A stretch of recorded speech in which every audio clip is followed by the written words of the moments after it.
مولانا روم رحمۃ اللہ تعالیٰ علیہ بڑے سونے انداز کے اندر بندے کو جھنجھوڑتے ہوئے ارشاد فرماتے ہیں، اگر تو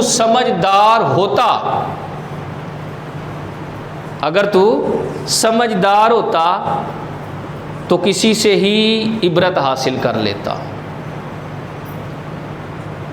دیکھیں کتنے لوگ کورونا کی وجہ سے چلے گئے۔ کیا ہم موت پروف ہیں؟ کیا میں اور آپ موت پروف ہیں کہ ہمیں موت نہیں آنی؟ مرنا ہے نا، ظاہر ہے۔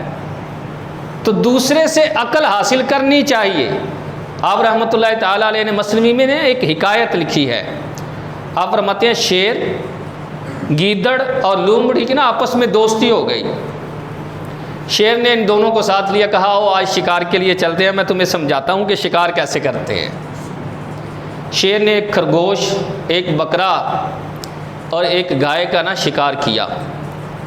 گیدڑ سے کہا یار تو سیانہ لگتا ہے، ذرا اس کی تقسیم کاری تو کر کہ کس کس کو کیا کیا دینا ہے۔ اس نے کہا جی تقسیم تو واضح ہے، لومڑی جو ہے خرگوش لے لے گی، میں بکرا لے لوں گا، اور آپ جناب جو ہے یہ گائے۔ شیر کو غصہ آیا، پنجہ مارا، گیدڑ بھی ہلاک ہو گیا۔ لومڑی سے کہا تو ذرا تقسیم کرنا۔ لومڑی کہنے لگی عالی جا، یہ خرگوش صبح ناشتے میں آپ لیں گے، اور دوپہر میں بکرا، اور شام کو اگر دل کرے تو گائے۔ شیر نے کہا تیری تقسیم تو بڑی سمجھدار ہے، یہ کہاں سے سیکھی؟ اس نے کہا میں نے گیدڑ سے سیکھی۔ گیدڑ نے تقسیم اپنی بھی ساتھ کی تھی تو ہلاکت مقدر بن گئی۔ تو نیچے لکھتے ہیں انسان دوسروں کی موت سے تو بھی کچھ سیکھ لے کہ تو نے بھی مرنا ہے۔ دائمی زندگی ہمیشہ والی زندگی نہیں ہے۔ اور میرے ذہن کے اندر پتہ خیال کیا ہے، میں معاشرے میں بڑا اہم ہوں، میرے گھر کے اندر میری بڑی اہمیت ہے، میرے دوستوں میں بڑی اہمیت ہے۔ میں نے اپنے آپ کو اہم سمجھ لیا، حالانکہ یہ خام خیالی ہے۔ یہ کیا ہے؟ خام خیالی۔ میں اہم نہیں ہوں بھائی، معاشرے کے اندر میں اور آپ کوئی بھی اہم نہیں ہے۔ ہم چلے جائیں رہیں، معاشرے نے پھر بھی اسی طرح چلتے رہنا ہے۔ دوست نئے یار بنا لیں گے، وہ آپ کے پیچھے اپنی زندگی کو نہیں تلخ حقیقت میں نہیں بدلیں گے، اپنے نئے یار بنا لیں گے۔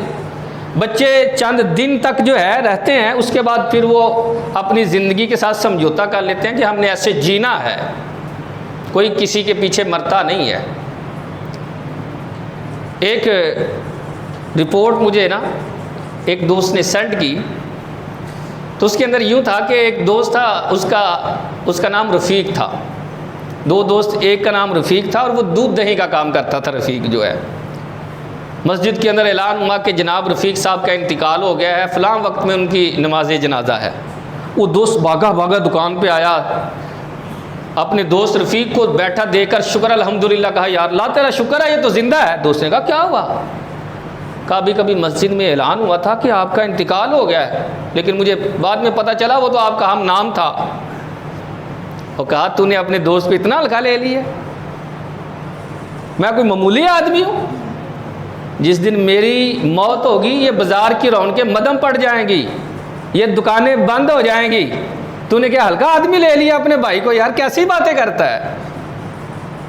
بات آئی گئی ہوگی، چند ماہ بعد اس رفیق نامی شخص کا واقعی انتقال ہو گیا، اور بازار سے گزر کر ہی اس کے گھر جانا تھا۔ وہی دوست بازار میں داخل ہوا تو وہی الفاظ اس کے ذہن میں گردش کرنے لگ گئے، بازار کی رونقیں مدھم پڑ جائیں گی، دکانیں بند ہوں گی۔ کہتا میں بازار میں داخل ہوا، کوئی دکان بھی بند نہیں، بازار کی رونق بھی مدھم نہیں، بلکہ اس کی اپنی دودھ دہی کی دکان کھلی ہوئی تھی۔ میں نے کہا کیا کیا ہے آج کیوں دکان کھولی ہے؟ کہنے لگا بھائی وہ نا دودھ دہی ہے تو زیادہ دیر تو ہم رکھ نہیں سکتے، خراب ہو جائے گا، اس لیے کہا دکان کھول لیتے ہیں، جنازہ پڑھ کے پھر واپس آ کر پھر دکان کھول لوں گا۔